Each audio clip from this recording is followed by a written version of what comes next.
And with that, we may as well get started. So I'm going to lead things off with maybe just a couple of minutes on just some updated stats around COVID that the industry finds to be important. And then we'll bring you and Paul in just a moment. So hey everyone, it's Jack again. I'm joined by Marie, who's part of the Datassential team. She's joining us from Seattle, and Paul Rozin. Paul, what city are you in? Or is it Philadelphia? Or I'm in Philadelphia this month. Yeah, fantastic. And you're going to learn some really interesting stuff from Paul in just a moment. So as a reminder to everybody, you have that chat button. Please use it. We have with us in Paul, one of the most interesting people in food that can answer a lot of questions that you thought were maybe even unanswerable. So if you have questions you'd like to ask, please use chat as an opportunity to do that. As we move through the hour, you'll get a sense of the amazing insights that he'll be able to bring. As a reminder, please select all panelists and attendees when using chat. That'll make sure that you can share your thoughts with the entire community. So just when you bring up that chat thing, just one time, click all panelists and attendees, leave your window open, and you'll never have to set it again. And our next webinar is on August 20th. Again, this is every other Thursday at noon Central. So there are a couple of stats that I know that many folks are interested in seeing period to period. One is, what's the level of concern with COVID? Again, we had a significant spike as cases rose through the middle of July. It seems like that is starting to recede a little bit, but nowhere near the lows that we saw in mid-June. So we certainly had a big bump from the middle of June to the middle of July. But as we closed out July, we started to see that number dip a little bit around concern. And here's the percentage of people that say they're definitely avoiding eating out. Same type of pattern. There's a rise from mid-June to mid-July, and it seems to be dipping a little bit. I believe that is statistically valid. However, it's not a huge decline just yet. So we'll see in a couple of weeks how that number continues to play out. You know that we've been asking this question of the general public for a while, whether they feel that we're in the midst of an economic crisis or is it more of a public health crisis? And it has always been a majority that has said it's been a public health crisis. At the beginning of this, it was something like 63%. That number started to dip and we got closer to 50-50. But as of a couple of weeks ago, we saw the public health crisis number rise again. And I think we're at 61% a couple weeks ago. Since then, I think there's been more talk about the economy and the expiration of the $600 a week benefit and questions about what the next stimulus might look like. And the economic crisis number is starting to balance out again. We're starting to move back toward a 50-50 split. Again, this is a number that will probably continue to evolve over the next few weeks and months, and we'll keep you updated on this too. So I said that in a real hurry because I can't wait to get to introducing. I know, Paul, you like us to call you Paul, but I do have to introduce you as Dr. Paul Rozin. He's a professor at the University of Pennsylvania. He's really rather remarkable, and I came to learn of him actually hearing some things on the radio and your talks about dogs and chili peppers and such, and was familiar with some of the work around disgust. So I think Paul is the world's leading expert in disgust, and I think inarguably the leading expert around food psychology as well. And he's going to take us through an exploration of a lot of interesting things. So Paul, if you want to maybe just tell me when to go to the next slide, I will give you the floor. Okay, thank you, Jack, and hello to everybody. I love to speak to food people because I don't have to tell them why food is interesting. That's the beginning of my lecture to psychologists. So let's go to the next slide. So I just want to give you my sympathies. All of you, you're in a business which is taking a bad beating and with a somewhat uncertain future. So I feel for you. I'm a restaurant eater. And I'm just one thing that we do in psychology when we're in trouble is we make downward comparisons. We find people who are in more trouble than we are. That makes us feel a little better. So first of all, if you own a restaurant, you can think what would happen if you owned 2 restaurants. That would be even worse, right? Or if you own a restaurant, think about owning a cruise line, which is even worse. Or my son is a director and producer of a small theater, and they don't even know if there's a future to small theaters. So You have trouble, but it's possible to have more. Next slide, please. So the frame of my talk is going to be the work by Daniel Kahneman in his book, Thinking Fast and Slow. Danny is the only living psychologist who has a Nobel Prize, I think. And there is not a Nobel Prize in psychology, he got it in economics. And he talked in this book about System 1 and System 2. System 1 is a fast, intuitive system, often innate. And System 2 is a slower and rational system. They're both operating all the time on the same subject. And we'll see that conflict as we go through today. Next slide. So let's just take one quick example, which I gave in my talk here in Chicago for Datassential last year. There's something called the magical law of similarity, which animals and humans follow, that appearance equals reality. If it looks like a tiger, it's a tiger, right? Good rule. So next slide shows the way we demonstrate that. Next slide. This is a piece of chocolate made to look like a dog poop. And the people who we present this to know it's chocolate. There's a piece of chocolate that it's made from right next to it. And they like chocolate, and we say, would you take a bite of that? And the great majority of them will not take a bite of it. And they say, I know this is stupid.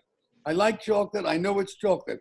But what's happening is there's something in System 1 in them that's saying, looks like dog poop, is dog poop. Because until the images came along in our world, something looked like dog poop, it was dog poop, right? If it looked like a tiger, it was a tiger. Okay, so that's the idea of System 1 and System 2. System 2 can override your aversion to this and get you to bite it. Next slide. Okay, this is something, I'm going to start with a few little things that are somewhat separate, but I think they're things you should know. You're all familiar with dividing foods in terms of their nutritional quality, what botanical group they belong to, vegetables. I mean, there's a psychological taxonomy of food that we've developed. This is just going to be for things you don't eat, okay? Any person doesn't eat. So there's something called distaste. And that is something that you don't eat because it tastes bad. You don't like it. It doesn't taste good in your mouth. If you don't like beer, if you don't like lima beans, it's not that it's not food. It's just something that isn't right for your mouth. Then there's another category of dangers. Those are foods that you may like the taste of, but you think they're bad for you. If you have an allergy to a food, it would be a danger food, peanuts say. If you think there are toxins in it, or in America, if you think it's too high in saturated fats, you could call it a danger food. Then I'm going to skip to the fourth column. There's the inappropriate category. That's very big. Those are things that just aren't food. You don't eat them. Sand, paper, all sorts of things, most things in the world. And then there's this interesting fourth category of rejection, disgust. And disgust is different because it's based not on the consequences of food, danger, not on the sensory features, but on the nature of what it is. So the reason you won't eat a worm is because, ooh, it's a worm. It's the wormness that bothers you. And a worm might taste good if you didn't know what it was, and it probably is harmless, but you just won't eat it, and you feel very strongly about it, and you're pretty sure they taste bad and they're bad for you, though you don't really know that. So that's another way, and there's of course a positive equivalent of this. The things you like because of the taste, you think they like because they're good for you. There's not a really good opposite to disgust. And then there are things that you just eat because everyone eats them. But anyway, one is that there's a way to divide foods, and this is important because, for example, the way a food becomes a distaste for you is not the same way as it becomes a danger. Distaste is sort of System 1. If you eat a food and you get sick after eating it, sick to your stomach, it'll become a distaste. It's a food you don't like anymore. Half of you in this audience have probably had that experience. But if you hear about something being bad for you, you may still like it, but it becomes a danger. That's System 2. You've heard, you got information. Next slide. My second point is about culture. We're only talking, you're all, I guess, Americans or Canadians, is that correct? Mostly, yeah, I think actually all over mostly American, but some from around the world too. So just let me remind you that Americans are 4% of the world. So that we have 4% of the mouths in the world. And so there's a lot of eating that's going on. And we're in a very restaurant culture. Many people in the world don't go to restaurants too often. Not only because they're not wealthy, but also because there's not as much of a tradition. So if we look at India versus the United States, India makes up 16% of the world. It's a lot of people. They're much more guided in their food choice by tradition. They eat what they've always eaten. And if you say to an Indian, typically, I work in India, why are you eating that? They say, well, we've always eaten that. Whereas in America, more, and in the wealthy Western world, eating is more of a choice. We have a lot of options, and we'll try things that we've never had before, many of us, not all of us, and so on. So I just want to point that out, that it's a very different world. And even in France, which I work in, though they have plenty of choice, in a typical French restaurant, you don't get nearly the choice as an American restaurant. And there are fixed combinations of foods. So if you're going to get the steak, you're going to get it with French fries. They don't say, what kind of potatoes do you want? So, potato salad, Lyonnaise potatoes. They pick it for you. So they have much more of a tradition in the way they eat than we do. Next slide. Paul, if I could ask, is that more Sure. a function of culture or economic development or something else that you see such disparities, let's say, between the USA and France? Well, in USA and France, and one reason I'm interested in France is that they're roughly the same affluence that we are. We share a tradition. In fact, our appetizer, main course, dessert sequence is from the French. And the fact the restaurant was basically born in France. So we have a lot of that in us, but we don't have a very large French population in the United States. Surprisingly few French Americans. But so it's not a matter of affluence. It's a matter of, well, it's probably partly because our culture is so varied. And we have so many different ethnic groups. We get exposed to so much kind of food. Whereas the French have a much more traditional, ritualized eating situation. I think it was probably more like that 100 years ago in the United States. And they're becoming more American, but they've hung on to this traditional food. And of course, they have a national cuisine, which we don't have. So it's part of being French is to eat French. Sense. So it's an interesting story. But the difference is I'm interested in it because we're equally wealthy, roughly. So here's just a little thing that I think is interesting. There's a book by Lynn Payer, who's a journalist, called Medicine and Culture, arguing that medical practice is very influenced by culture. So we did a study, next slide, Claude Fisher and I. The study was of 50 to 70 doctors and 50 to 70 lay people from each of 5 countries, France, Germany, Italy, UK, USA. These were telephone random samples, and they were asked a whole bunch of things about food. But there were 20 items related to diet and eating and in relation to health, like the value of vitamin pills, the healthiness of dairy products, wine and meat, the importance of food, so on.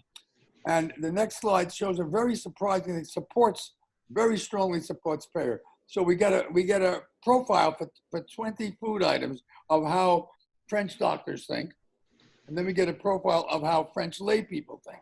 And they're very much in agreement. For those of you like correlations, the correlation between French lay people and doctors is plus 45. That's substantial. But if you look at French doctors and US doctors, the correlation is minus 0.53. They don't agree at all on what's healthy eating, but they agree with the French layman. The US doctors and the US lay people agree 0.48. So in other words, doctors are more like the lay people in their country than they are, in terms of food and health, than they are like doctors in neighboring countries. Now, I thought that was sort of surprising.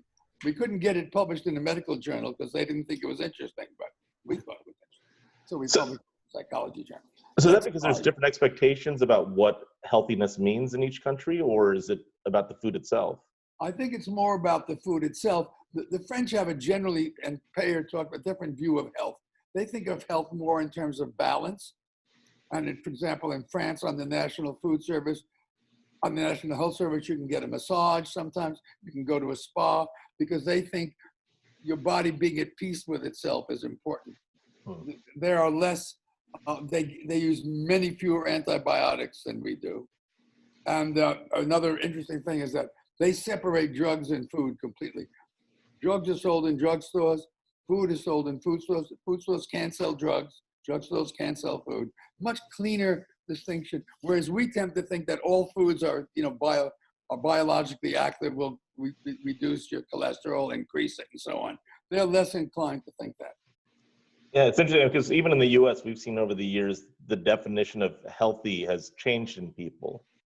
And it Yes. seems like there's no objective definition, which means that it's probably always going to evolve to some degree. Yes, but one of the problems is we don't have a measure that everyone accepts of Right. quality of life. We have a measure, we know when you die. That's easy to measure. So that's what we tend to look at when you die, but we don't look at how good your life is. Right. So if we ask you, is a 79-year high quality life better than an 80-year low quality life? I think most people would say yes, but since there's no way to pinpoint it, they don't do anything about it. But now some countries are actually doing it. A couple of countries are starting to measure quality of life. So here's just something that started me on some research. This is just a typical headline recently, right? Malaria drug promoted by Trump did not prevent COVID infection. The importance of this is not the particulars, but that we're getting news every day now of findings on COVID, how it's transmitted, all sorts of things.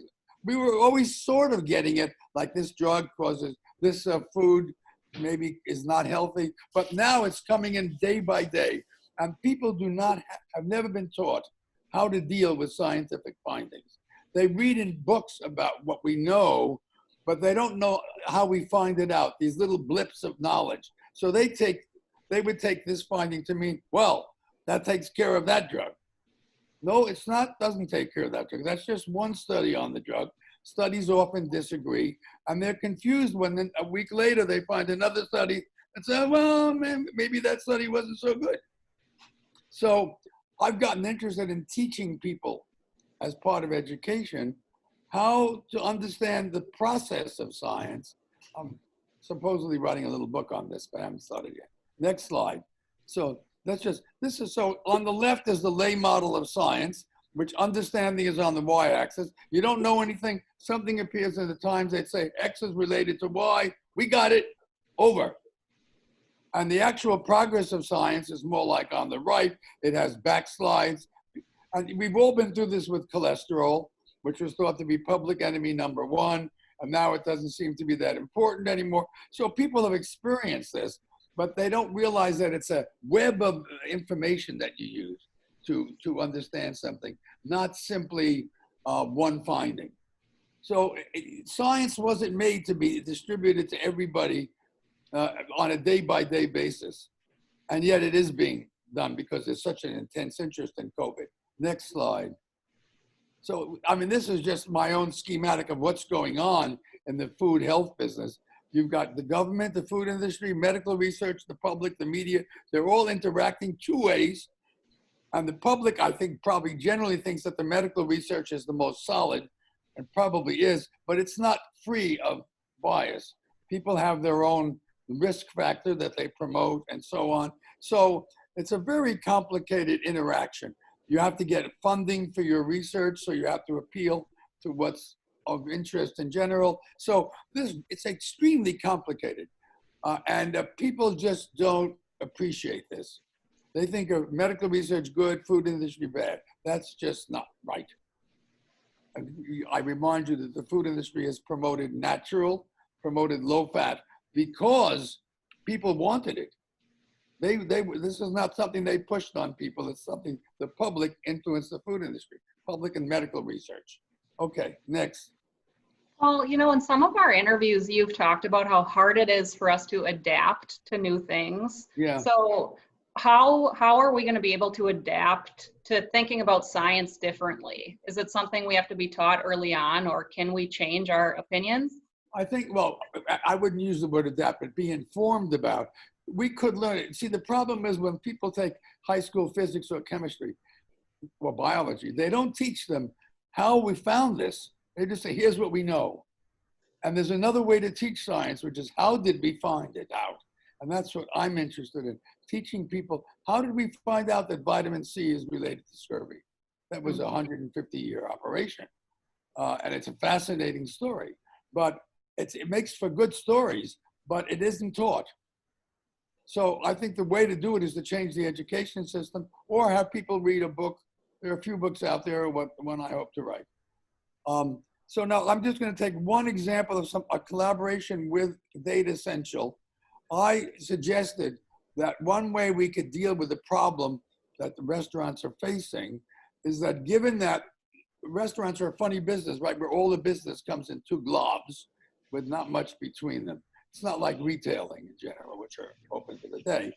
So I thought if we could get people to spread their eating out, then restaurants could be half full, but half full for a full day would get them as much income as very full for 2 meal periods. So we wrote this question that went on the 1,000-person Datassential survey. In order to minimize crowding and maintain distance to lower risk of COVID-19, some restaurants are offering meal service at unusual off times.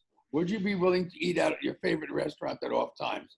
54% said they'd be willing to consider eating lunch starting at 10 o'clock in the morning. Or late lunch starting at 2, 63% said they were willing to do this. This is a random sample of Americans. Early dinner starting at 3 to 4, 63%. Late dinner starting at 9 to 10, 46%. So there seems to be some potential flexibility here. And we looked at also at the possibility that you could motivate, incentivize this by saying, we'll give you a 20% discount if you eat in mid-afternoon or something like that. And then, you know, because habit is so important for people, if they get used to doing something like that, they'll start doing it. So this was just very encouraging. Older adults, Datassential always keeps track of the demographics of their subject. And in this case, older adults were less willing to change times like this. Next slide. This is just a cultural thing that might enter. This is a curve. These curves represent eating time, when people eat in France and the United States. And the top curves are France, and the red one is the United States. And you'll notice that the French all eat at the same time. This is the percent of people who eat at different times. So between 12 and 1:30, almost everybody in France eats. Whereas you see the Americans are spread much more. And the French, similarly, between 8 and 9, they're eating dinner. So this says that, of course, their food eating is more ritualized with time. But also it means that the plan we just discussed wouldn't work as well in France because they're more locked in to eating time than Americans are. So it's a cultural issue. Okay, next slide. So I did a study some time ago on asking a bunch of people what their best meal was. So this is one. These are just unusual people. I think one of the best meals was when I ordered a pepperoni pizza and a buffalo chicken pizza at one of my favorite places. I couldn't decide which one to order, so I ordered both and ate both of them. I think if I was being executed, this may be my final meal. I found this one amusing. Well, some people did what you think they would do. They described the meal at a restaurant, you know, in various ways. Here's another one. This is sort of a California one. Had almost all the nutrition that's needed for human survival. There's a woman, her first thought about her best meal, right? Protein, vitamin, fat, carbs, mineral, all in one meal.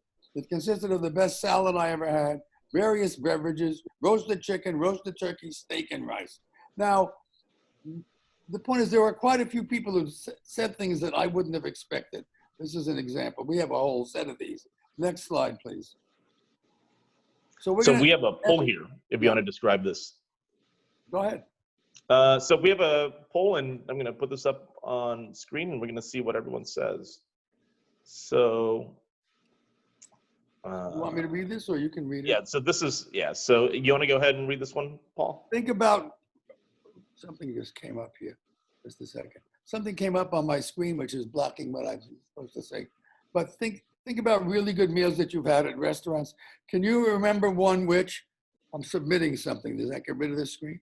Yeah, you can probably. You better read it. I can't see the screen. Yeah, so can you think of a meal where a really good meal you had at a restaurant where you can't remember at all what you ate, but you do remember who you were with?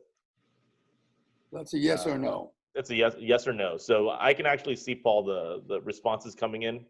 I'm guessing, are you able to predict what the response? No, I never asked this question, but I know I'm always embarrassed when I say I had a great meal last week at this restaurant. See, people say, "What did you have?"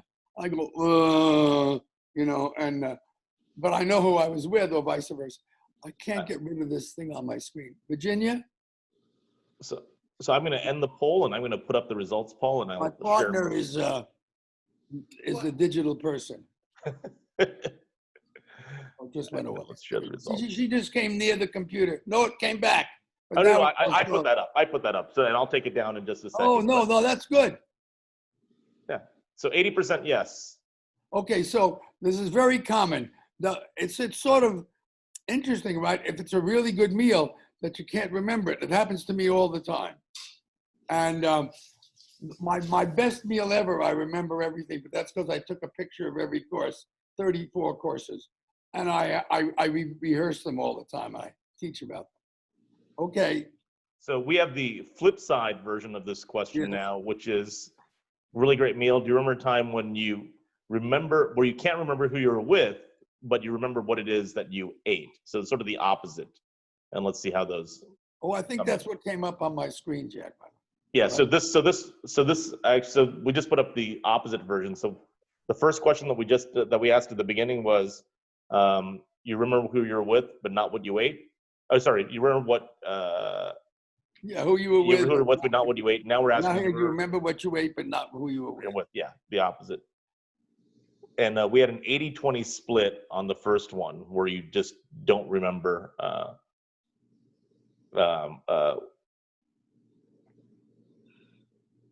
And I'm actually looking at these numbers come in, and the results are actually different. Do you have a prediction, Yes. Paul? I mean, I actually can see the real numbers. I think it's going to be less common.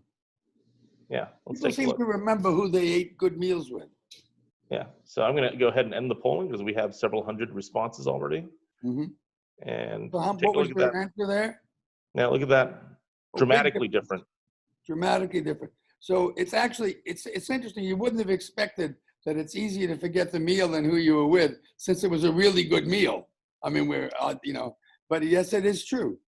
And I'm sure you've all had this embarrassment of being asked what you ate at a place and being a little blank. Yes. I take pictures of all my meals, but still. Does that tell us anything about what a good meal is, Paul? Well, it does tell us, the next slide is related to this. It does tell us that the social aspects of meals is more important than we think, because it's very memorable. My great meal was with 4 other people, and I can't separate them from the meal. Yeah. It was a 6-hour meal, and so it was El Bulli, very special. Okay, let's go on. Now I'll give you the results of our Great American Meal finding. Oh, I have to get rid of your, just a second. Yeah. Can't close this. Why can't I close? I'm having trouble closing.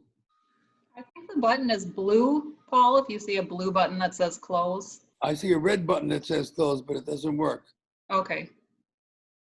I'm a digital, some of you may be sympathetic. I'm a digital moron. Things go wrong for me that you can't possibly go wrong, but they do. So I know what happened. So, this is very simple. This is my partner's computer. Mine is as a touch screen and hers doesn't. So I kept pushing the button on the screen. Yes. So one of the messages I gave at this talk in Chicago a year ago is terribly important for people who serve food. There's the difference between an experience of a meal and a memory of a meal. Now, the experience, of course, is on site and it's very important. But when you leave the restaurant, you have just the memory of the meal, right? Which you have for the rest of your life. And when someone asks you, how was the meal at this restaurant? You're calling up your memory of the meal to say it was great or it was not so good. And it turns out, as Daniel Kahneman and his colleagues have shown, and I've done some work on this too, memory is not a close tracker of experience. That is to say, your memory of something is not simply the sum of the experience. It's a truncated form, and it has particular features. So, for example, the ending is more important in memory. The ending of a meal is particularly important in memory and for how good it was. And that's very important for a chef to know, because you want to make sure you end the meal on a big positive, because that really matters in the memory. There's something else called duration neglect. When you remember something, you don't remember how much you had of it. So if you had 2 sips or 10 sips of a great wine, your memory will be about the same, the experience of the wine. And if you had a big piece of steak or a small, it'll be about the same. So there's something to be, so your experience is very much different if you have a big piece, say a quarter-pound steak versus an eighth of a pound. Now, I'm very interested in doing research on this, but the only way I can do it is with a restaurant that has a fixed menu so that everyone eats the same thing. If anyone there is has such a place, I'd be very interested in doing it. So you get people's rating of the whole meal at the meal, and then you ask them 2-3 weeks later by email to rate the meal again and to go over their memory for what was in the meal and so on. And we see what they've carried away from your special meal. And because you have a fixed menu, we know what they ate. That's the important thing. So if anyone happens to do that, please get in touch with me. Okay, here's the results of all those best meals.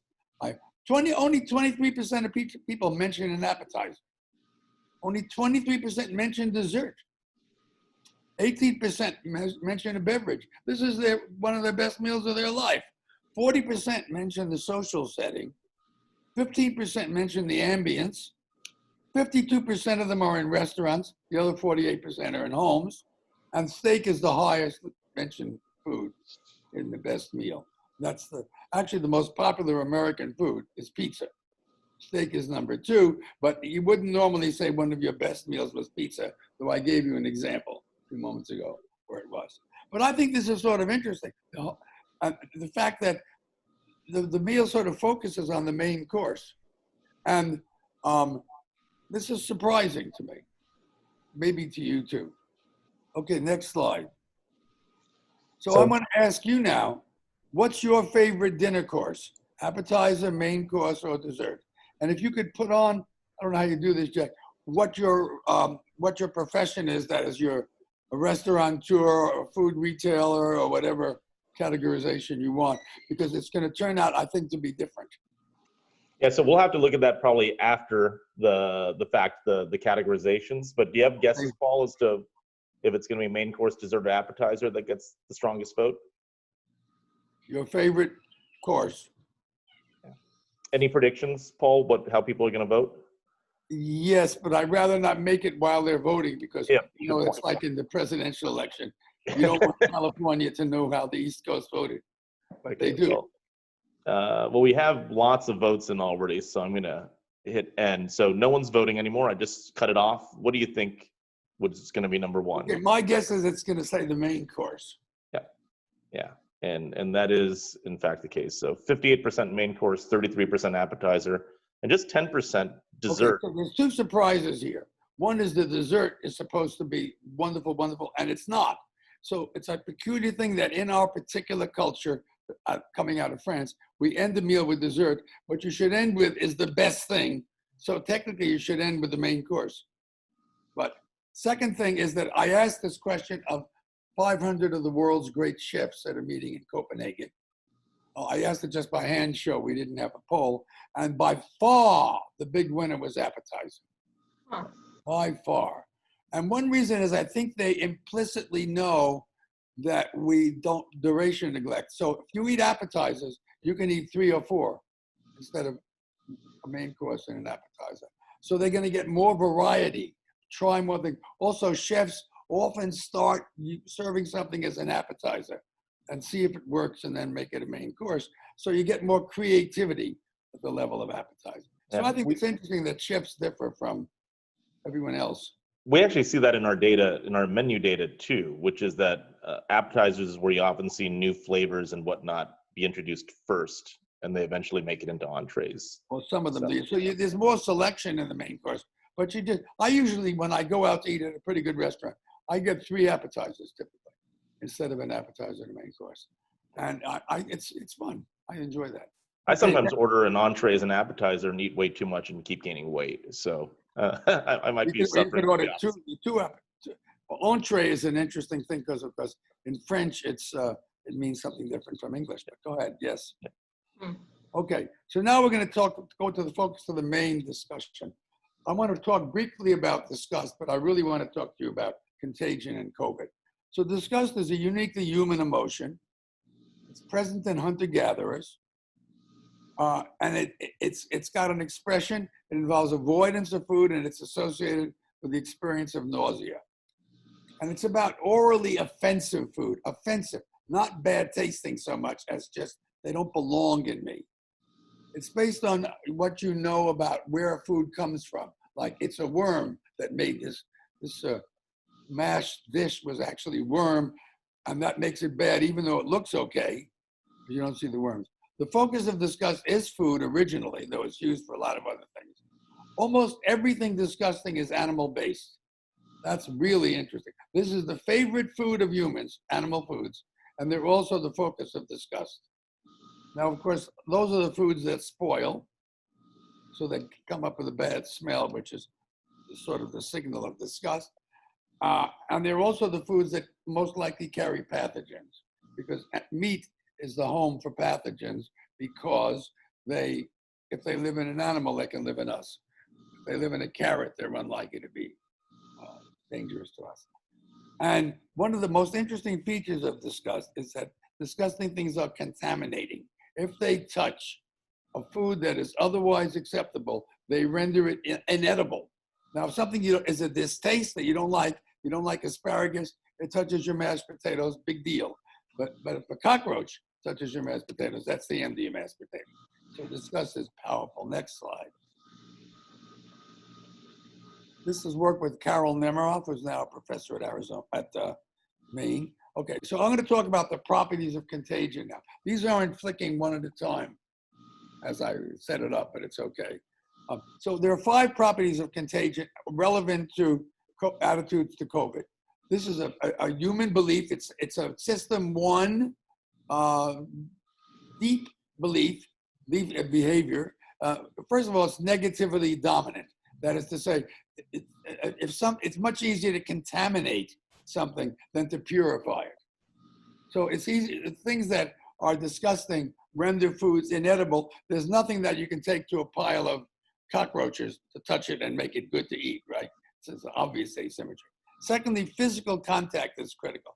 The bad thing has to touch the thing that it's contaminating. That's, by the way, the word contamination is a negative word, but it stands for contagion in general. Contagion can be positive or negative. Permanent, once in contact, always in contact. If something has been contaminated, it remains contaminating essentially permanently. Dose insensitivity, it doesn't matter how much interaction there was with this thing, how much time they spent together. A little flick of a cockroach in your juice, blink, blink, that's enough to make the juice inedible. And the last point is, for some people, past essence. We say that the essence of cockroach has gone into juice when you put a little cockroach in. Okay, you take it out. It's a dead cockroach. There's no more cockroach in there visibly, but it's somehow the juice has been cockroached. There's something essential about cockroaches in the juice. And what's the spiritual feature of contagion is that for some people, that interaction is permanent and it's resistant to treatment. That is, you can boil the cockroach juice, you can filter it, you can do anything you want. It doesn't matter, it's still bad. Okay, next slide. So Paul, is the U.S. different than other countries when it comes to that contagion framework? There are differences about what's contaminating, but everybody shows this phenomenon. And it's present from about 4, it's not present in 3-year-olds who will be happy to eat cockroach juice. But about 4 or 5 years of old age in India and the United States, where we've looked at it, kids start showing this behavior. And then it seems to be universal. It's true in hunter-gatherers. So here's in a study we did, the original study. We give people apple juice and grape juice. They drink a little from a new can, a new little box, and they rate it how much they like it. Next slide. And then we drop a dead cockroach in one of the juice for a second, then take it out. And we drop a birthday candle holder in the other. Nobody will drink that juice on your left, the cockroach juice. Nobody has any problem with the birthday candle in the other one. So this is this powerful effect. And of course, if we take something you hate, or that's something that's offensive, and we touch it to your favorite thing, it doesn't matter. We can't make it good. There's nothing we can do to make a pile of worms good to eat, right? Okay, so that's the negativity dominance. Next slide. Now, physical contact is critical. Now, it's a funny thing because this system wasn't built to deal with airborne disease. It was built, it does protect you from disease that's in food, like in the water or pathogen in food. It isn't very good for things in the air, and that's partly because you can't stop breathing. You know, you can stop eating something, but you can't stop breathing. So the system doesn't work very well. So to get at the issue, we asked people the following question. What percentage of all COVID-19 cases do you think are contracted by breathing in air containing the virus, eating food containing the virus, or touching surfaces contaminated by viruses? The bottom two, you'll notice, involve contact. Breathing isn't really contact. And what you see is that this is the Datassential 1000, and our study was mid-June of 198 Americans. We see that there's a majority of people, the majority of it is coming from breathing, but it's much higher than that. I mean, professionals say that the amount of contraction of COVID is almost very largely from breathing in. And here you see in your better sample than mine, only about half people put that. And we think that's a bias. So they're thinking that somehow if you touch something or it goes in your mouth, it's got to be more infective. And that's working against the fact that you sort of know that it's coming in the air. We have other ways of measuring that. I'm not going to go to the next one. So the study we did, you just saw a little data from just now, was with a Chinese student, Yanan Chen, 198 American adults by survey, balanced by politics. And we got all kinds of stuff on them, the demographics, the behaviors they do, and we made very careful measures. They're magical, contagion, belief. And in this study in particular, thinking of system 1 and 2, we added some 2 things about various exposures to COVID. How uncomfortable, how much discomfort it produced, and what the probability of contracting the disease was. The discomfort is system 1, you just don't feel right about it. And the probability is more some sense of thinking about it and the actual risk. Next slide. So here's a typical scenario. Imagine there is an 8-ounce plastic squeeze bottle with 1,000 intact COVID-19 viruses inside. The bottle is squeezed once in front of your mouth, and you immediately take 1 deep breath in. Okay? Next slide. This will be a little hard to read. I don't know if you can read it. So we asked them, how uncomfortable would this make you feel?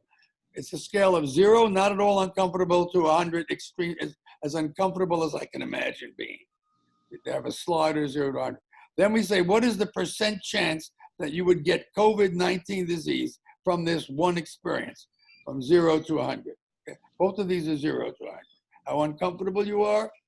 Okay, so next, let's look at the next slide. Now let's look at physical contact. Imagine another 8-ounce plastic squeeze bottle, same subject, with 1,000 intact viruses. The bottle is squeezed once onto the palm of one of your hands, and then you touch your lip with the palm of that hand. So this is physical contact. The other one is just air, right? Now the air should be much worse, right? Because you're getting the full 1,000, and it's going right into your lungs instead of touching your mouth. Next slide. So this is the average discomfort on a 0 to 100 is 89 for breathing it in, and it's 87 for this, which is much less risky. And the probability is rated a little higher, 79 for the breathing it in and 72 for the out of the palm. But these numbers should be much lower. That's because the contact is having a major influence on how people think. Next slide. Let's look at the permanence now. Measuring the people's view of the permanence. Imagine another 8-ounce plastic squeeze bottle. I won't bother reading this. They always have 1,000 viruses in it. The bottle is placed on a shelf in a clean laboratory for 1 year. It is then squeezed in front of your mouth and you immediately take 1 deep breath in. We did it a number of ways. Next slide. The top is what you just saw, the discomfort and the probability for immediate. After a 1 year, that is not correct. That should say after 1 year. Sorry about that. That should say after 1 year. So 44, so people are still pretty discomforted. Notice after 1 year, no virus can survive that long outside the body. And the probability is much lower. Notice they sort of noticing, their system 2 is noticing that really this isn't very risky. but their discomfort is much higher. Okay. Next slide.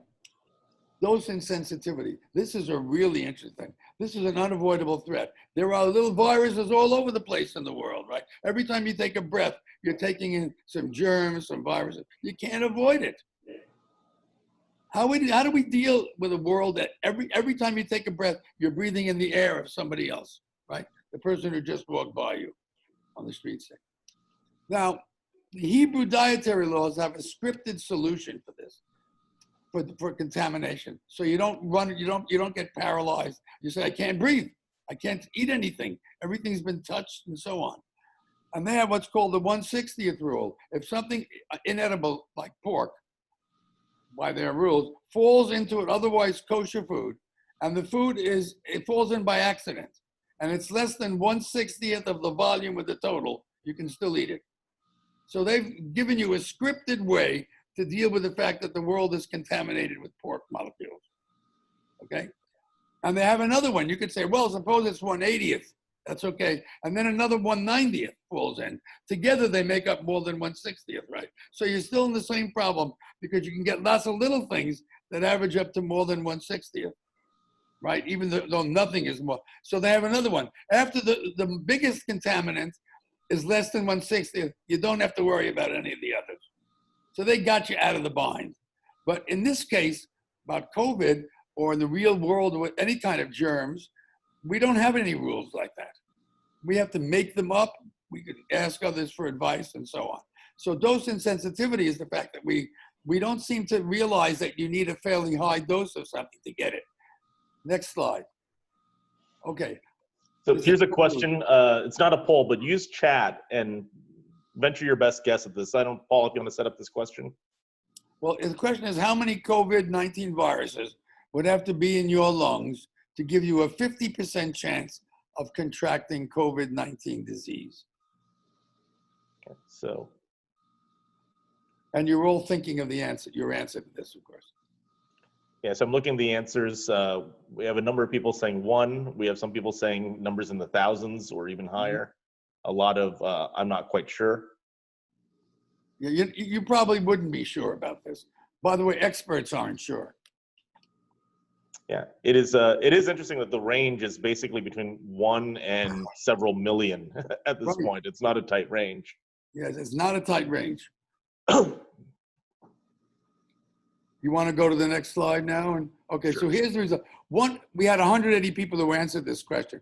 107 of them said 1. That's dose insensitivity, right? They think that one virus carries the full impact. That's wrong. I mean, it's medically wrong. 59. That is to say, your body defenses usually can handle very low levels, even before they generate specific antibodies. 129, 72%, less than or equal to 10. And 21 of them said greater than or equal to 1,000. So we're dealing with, as you said, Jack, some people who think it's very high. The people who think it's 1 have a problem because it's very hard to avoid one virus. I mean, they're all over the place. And fortunately, it isn't 1. But this is dose insensitivity. People don't realize that you need a moderate dose, and the more, the worse you are. Next slide. This is just something that's related to that. This is not from this study, previous study. A diet totally free of salt is healthier than a diet of the same number of calories that includes a pinch of salt every day. 28% of a mixed sample agree with that statement. They'd be dead if they didn't have any salt. So they're working on the principle that if a lot of salt is bad, which is, by the way, questionable. But if they believe that, this medical information, take that seriously. If a lot of salt is bad, then a tiny bit is bad too. They don't recognize that little traces of things can be good, or even small levels, even though bad levels are bad. That's true of most things, by the way. Who are the physical plant workers? What? Who are the physical plant workers? They were people at the University of Pennsylvania who were working, in janitorial repair roles and sort of things like that. Any idea why they would be higher? Is there? Yes, well, it's because more educated people have some idea of dose and some idea of the fact that there are nutrients you need in small amounts, but that are harmful in high amounts.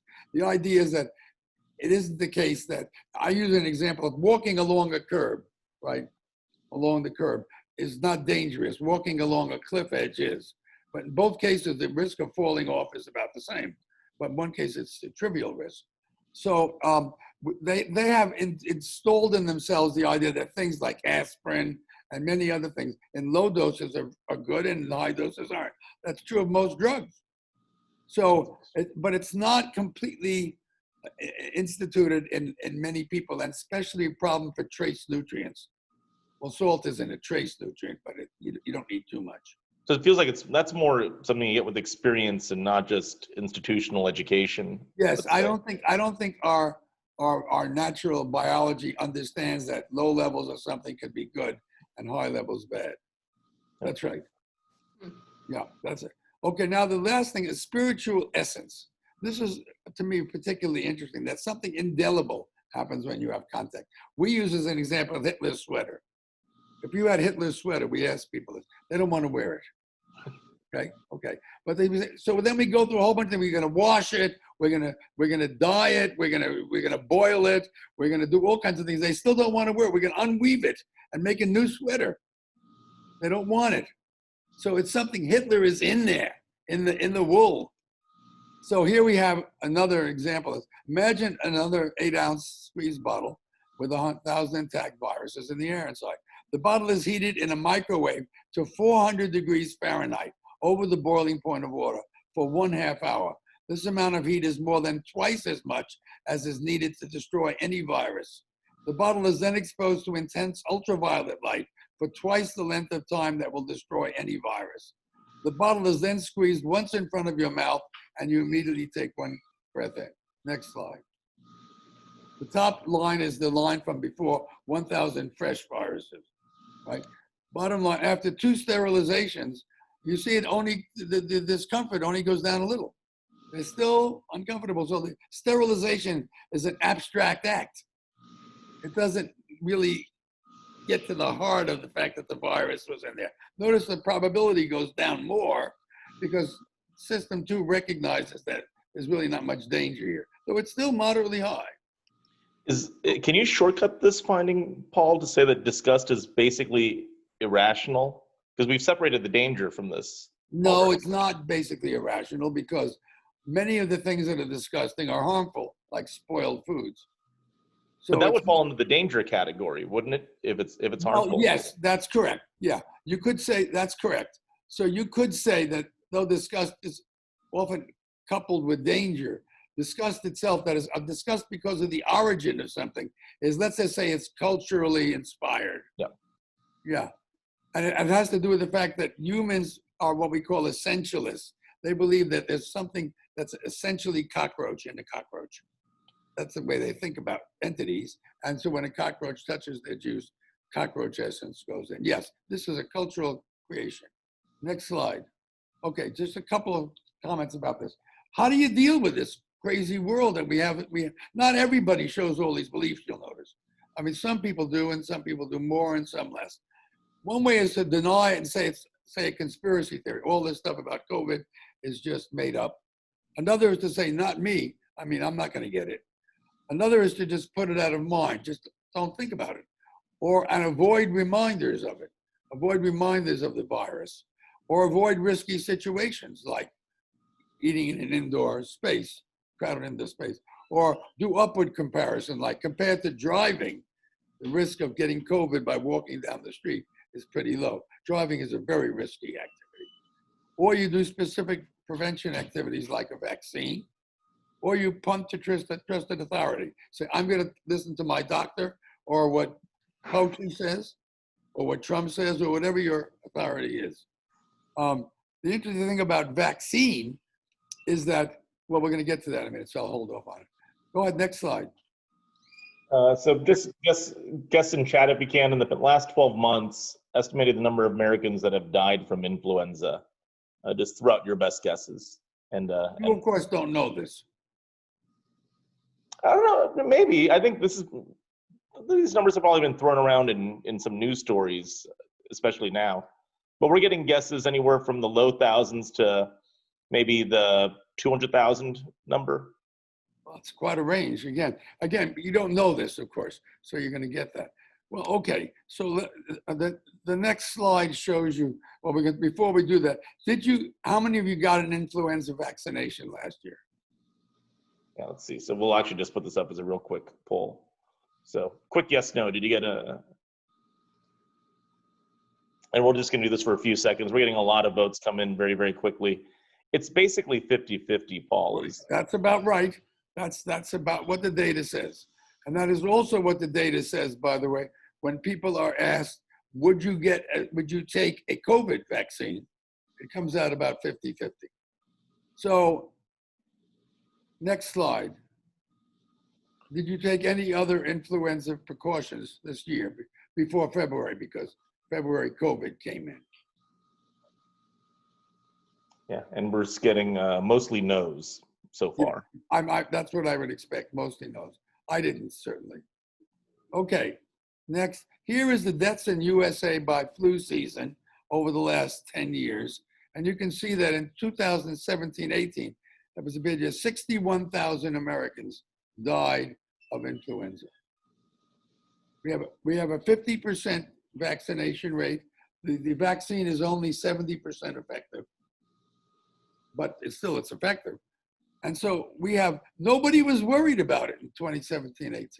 So when we think about, the reason I'm showing you this is it's a little puzzle. Why was nobody worried about it? Older people are more vulnerable for this too. Why wasn't everybody worried about it? They weren't, no question about it. Next slide. So only 27% of our sample indicated any change in behavior. 55% took the vaccine, and 87% say they responded to COVID with some changes, but not to influenza. So what's different about COVID and influenza? Well, the death rate is 150 versus 60, but in the winter, actually, it was about the same, because the deaths to influenza are seasonal, from late fall into winter and early spring. Okay, next slide. Here's what people say. We said, how come? How come you didn't respond to influenza? And they said, and we told them how much influenza deaths there are. Most common thing was they're more dangerous, which may be true. It's more contagious. I don't know if that's true. It's mandated. That's important. They were required to put on masks or something. So that's why they did it. There's no vaccine or treatment. There is a vaccine for influenza, though people don't take it, and there is some minimal treatment. And because COVID was new, and they also mentioned public pressures, but it's actually quite puzzling if you think about it. Here's something that 60,000 people died of in 1 year, and nobody was paying attention. And that says something about the future, doesn't it? It says that if we get to a rate of something like that with COVID, it may fall into the background, even though it's quite risky. Okay. What would have happened, Paul? Obviously, we've blown way past that number, but what if the COVID deaths capped at 60,000, and it ended up being a number like the flu? How would you have expected people to act? And that was predicted at one point to be the death rate, as you remember. What would have happened? With people, yeah. Well, I think people were already mobilized by the 60,000 point. Yeah. So it was very dramatic. It was new. It was, there was a tremendous amount of media attention. I mean, it was dominating the news. It almost took the whole front page. So that's a good part of it. And there was no treatment. No. Next slide. But it's interesting because not a lot of people acknowledge the sort of the media treatment as being one of the main reasons here, just 7%. Yeah, but the media treatment was motivated by the fact that people were interested in it. Right. The media, that's what I was talking about before. The media influences people, but people influence the media. Yeah. And so we have this two-way street. Yeah. Okay, I just have a couple more things to say. Okay, so just for the record, in this study, we got some other information. We got how much behavior people did, their face masks, whether they use social distancing. We got a measure of all these things: avoiding crowds, washing hands, washing kitchen surfaces. And we got a general measure of how much precaution. We asked them what was their chance of getting COVID, in their view, in the next year, and how afraid were they of getting it, okay? And here's just a quick summary of that. Next slide. This is what we have is the probability of getting COVID, individuals, how afraid they were, and whether they took a lot of precautionary behaviors. So the probability of getting COVID is related to the fear of COVID. That's the 48. There's a correlation. The fear of getting COVID is related to how much behavior they do, not surprisingly. Age doesn't make much difference. You see those low correlations. If you're liberal, you're more likely to think you have a higher probability of getting COVID.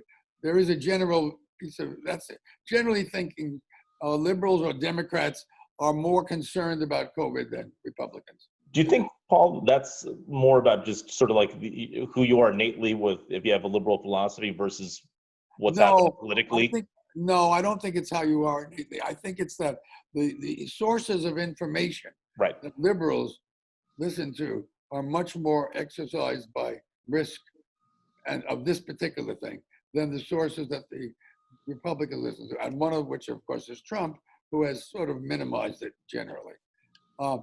So the next slide just shows you two other things that are how vulnerable you think you are. We have a measure of that to illness in general, to contagious diseases, predicts your probability of thinking you're going to get COVID and your fear of it, not so much your behaviors. And contagion sensitivity, what we talked about, predicts very well how much you think you're going to get it, how afraid you are, and how much your behavior is.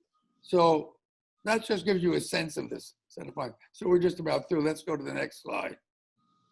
So the other thing I want to mention, which I mentioned a year ago, is very important. People adapt to almost anything. We got used to the risk of influenza, didn't we? It just went into the background. We get used to almost everything. We get used to the fact that we go into a theater, we're breathing the air of the person who sits next to us, right?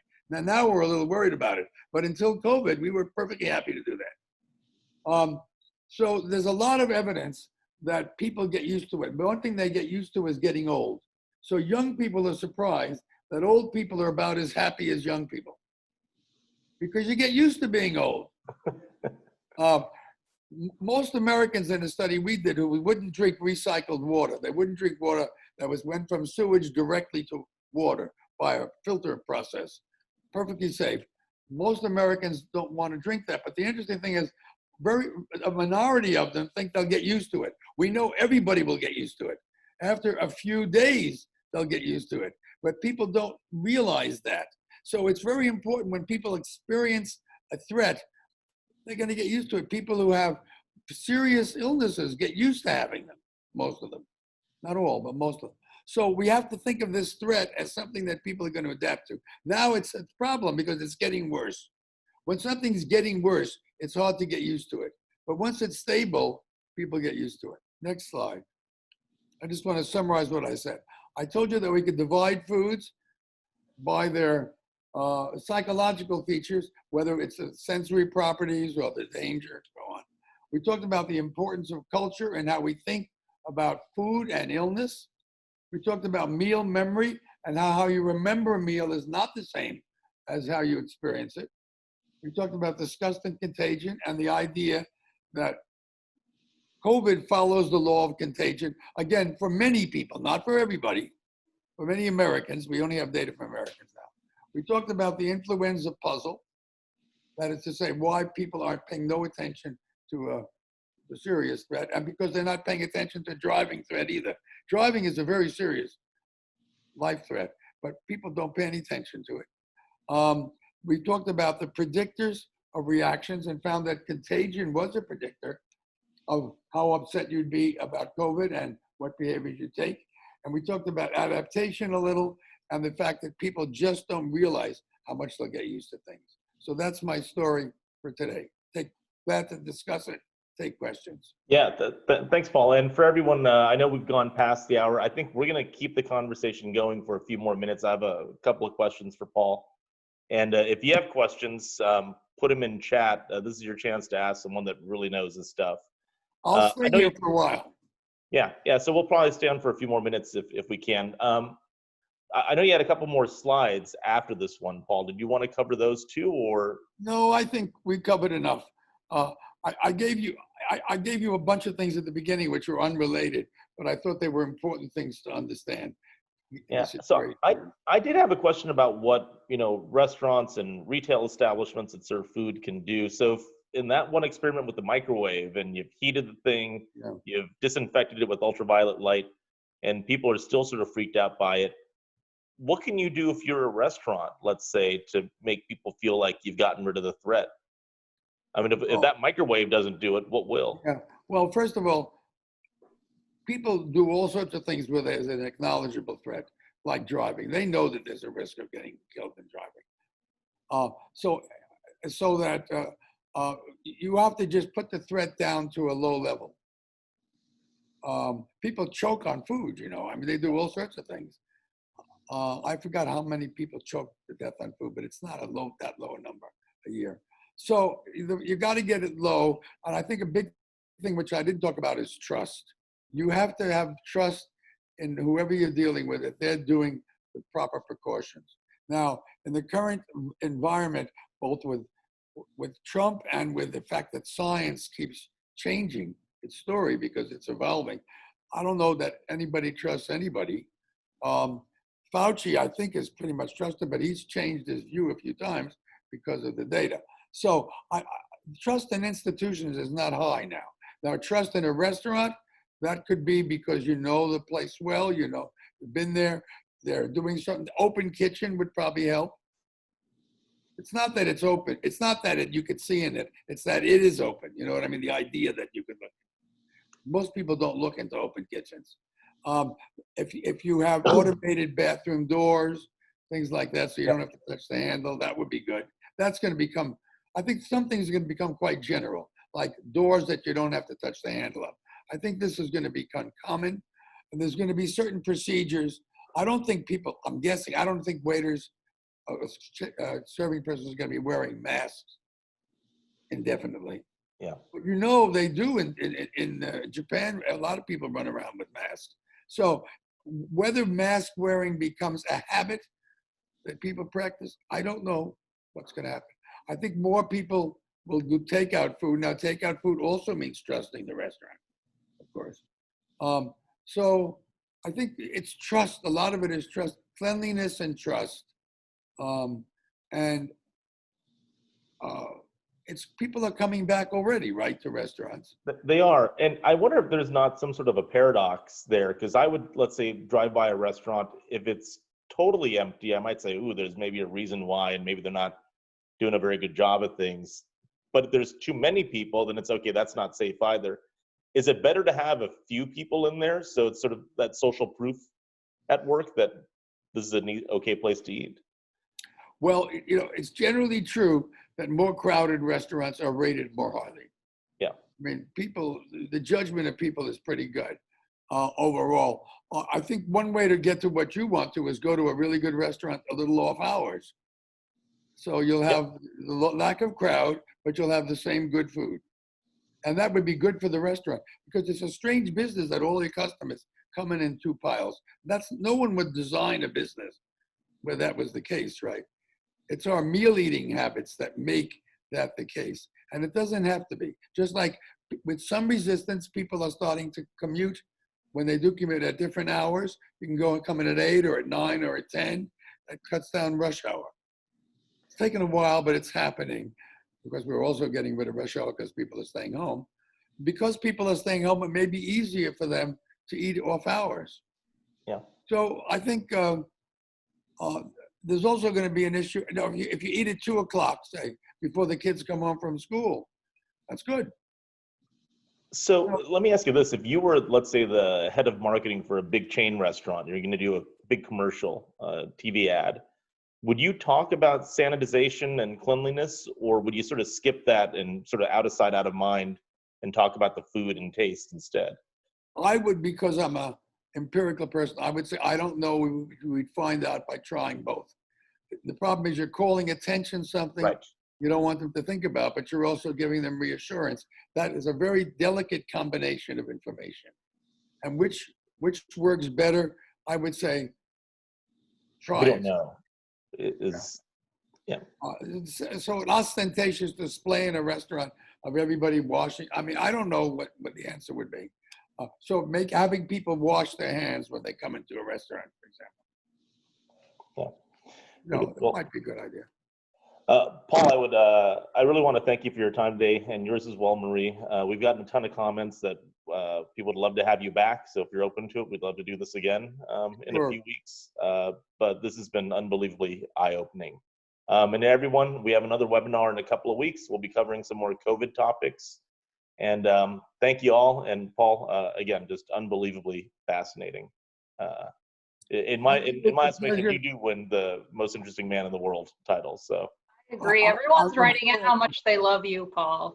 Even hashtags developed for you. All I can say is I'm sorry I can't see you all and join and interact with you, because I like to do that.